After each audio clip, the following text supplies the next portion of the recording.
महाराष्ट्रातल्या सर्वच मंदिरामध्ये अशा प्रकारच्या सूचनांचं पालन करणं गरजेचं आहे।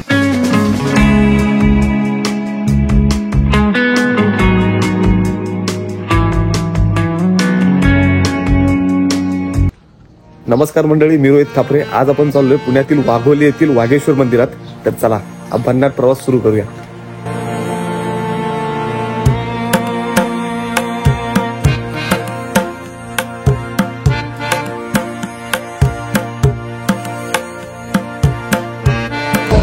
तर मंडळी, आता मी आहे वाघोलीला, वाघोली बस स्टॉपच्या बाहेर। तर तुम्ही या ठिकाणी बघू शकता की इथून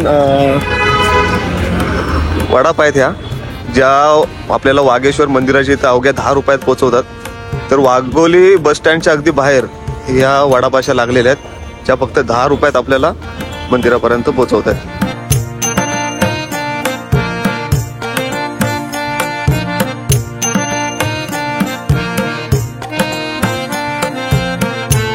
आता आपण वडापाव पोहोचलो बरोबर वाघोलीच्या वाघेश्वर मंदिराच्या बरोबर समोर।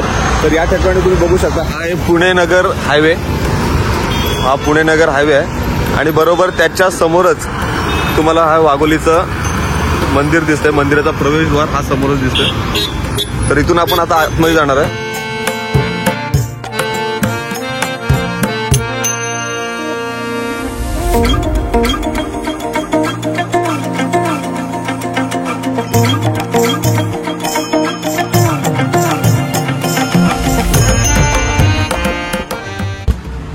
मंडळी, मी आहे बरोबर वाघोलीच्या वाघेश्वर मंदिराच्या प्रवेशद्वाराच्या बाहेर। तर तुम्ही हा बाहेर बघू शकता की या ठिकाणी लिहिलंय की भारतीय संस्कृती आणि सभ्यतेचे भान ठेवूनच या परिसरात यावे। अगदी महत्त्वाची सूचना आहे आणि मला वाटतं महाराष्ट्रातल्या सर्वच मंदिरामध्ये अशा प्रकारच्या सूचनांचं पालन करणं गरजेचं आहे। ठिकठिकाणी त्याचे बोर्ड लावलेले आहेत, प्रॉपर ड्रेस कोड मध्येच या मंदिरात प्रवेश करायचा आहे।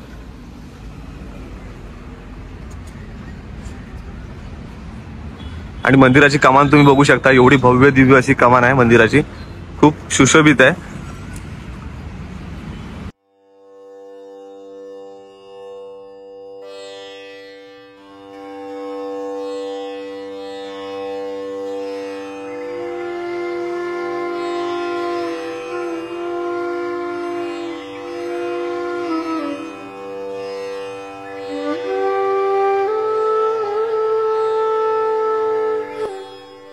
आतमध्ये जाताच मला भगवान शिवाला समर्पित असलेले एक लहान मंदिर दिसले, ज्याच्या बाहेर नंदीची मूर्ती मंदिराकडे तोंड करून ठेवलेली होती।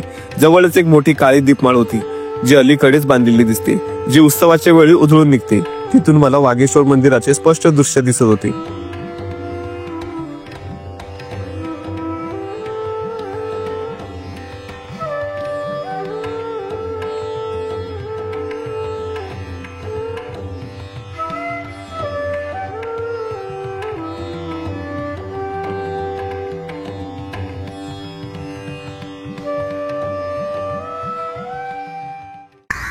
तर मंडळी, तुम्ही बघू शकता या ठिकाणी मंदिराच्या डेव्हलपमेंटचं या ठिकाणी काम चालू आहे। मागच्या वेळी मी आलो होतो त्यावेळी इथं काय नव्हतं, पण आता मंदिराचं एक डेव्हलपमेंटचं या ठिकाणी काम चालू आहे। आणि हा मंदिराचा सुंदर परिसर, खरंच खूप शांत परिसर आहे, सुंदर आहे आणि या ठिकाणी स्वच्छतेचं देखील चांगलं पालन केलंय।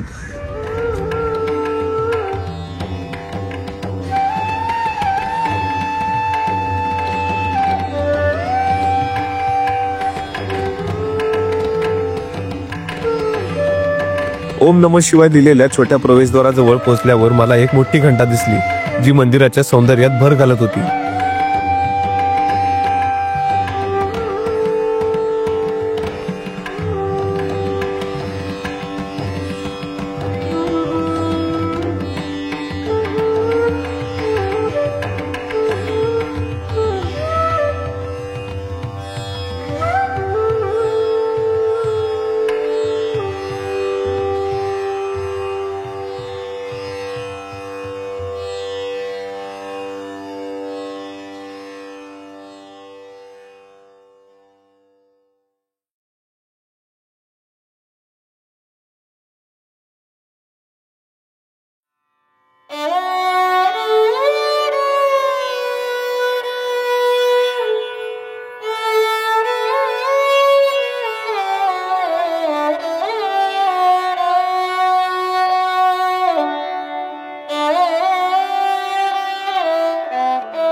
मंदिराच्या बाहेरच आल्यावर आपल्याला या ठिकाणी बोटिंग दिसतं. या ठिकाणी तुम्ही बघू शकता हे बोटिंग चालू आहे आणि आता सध्या ते बंद आहे. आपण सकाळच लवकर आलेलं आहे, दाखवण्याचा प्रयत्न करतो. आणि मला वाटतं या ठिकाणी बोटिंग करता करता हा मंदिराचा जो दिसणारा नजारा आहे तो खरंच छान असणार आहे. कारण तुम्ही बघू शकताय एवढा सुंदर परिसर आहे आणि बोटिंग मधून हा मंदिराचा परिसर बघणे म्हणजे खरंच एक मस्तच अनुभव आहे. मंडळी, मंदिराच्या बाहेरच हा सभागृह केलेला आहे, तर आपण जाऊन बघूया नक्की काय आहे त्या ठिकाणी.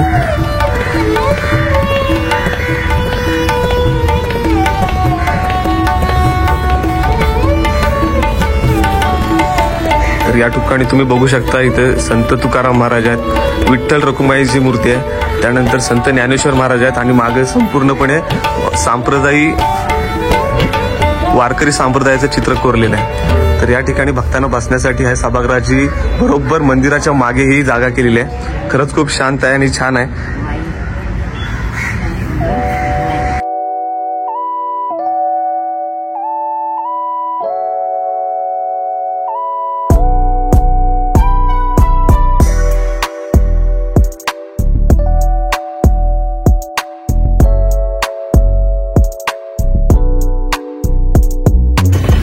मंडळी, या ठिकाणी तुम्ही बघू शकता या ठिकाणी अभिषेक व देणगी स्वीकारण्यासाठी विशेष जागा त्या ठिकाणी ठेवलेली आहे. फक्त आपण सकाळी लवकर आलोय त्यामुळे या ठिकाणी कोणी दिसत नाही.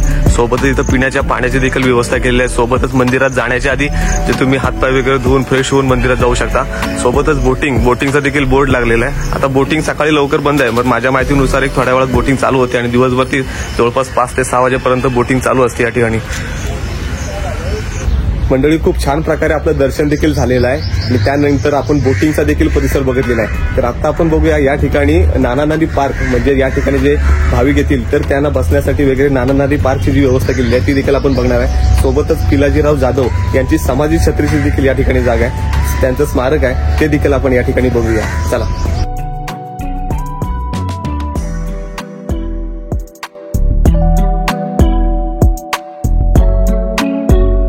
मंडळी, या ठिकाणी तुम्ही बघू शकता दीपमाळेच्या अगदी बाजूलाच नाना नानी पार्क आहे. त्या ठिकाणी नाना नानी पार्क आहे, पण त्या ठिकाणी काम चालू असल्यामुळे आपण जाऊ शकत नाही. आणि या ठिकाणी बघू शकता पिलाजीराव चांगोजीराव जाधव यांची समाधी छत्री आहे. या ठिकाणी हा बोर्ड लागलाय आणि ही समाधी आहे. आणि त्यानंतर सद्गुरू रामेश्वर शास्त्री यांची देखील त्या ठिकाणी समाधी आहे. तर या 2 समाधी या ठिकाणी बघायला भेटतात तुम्हाला.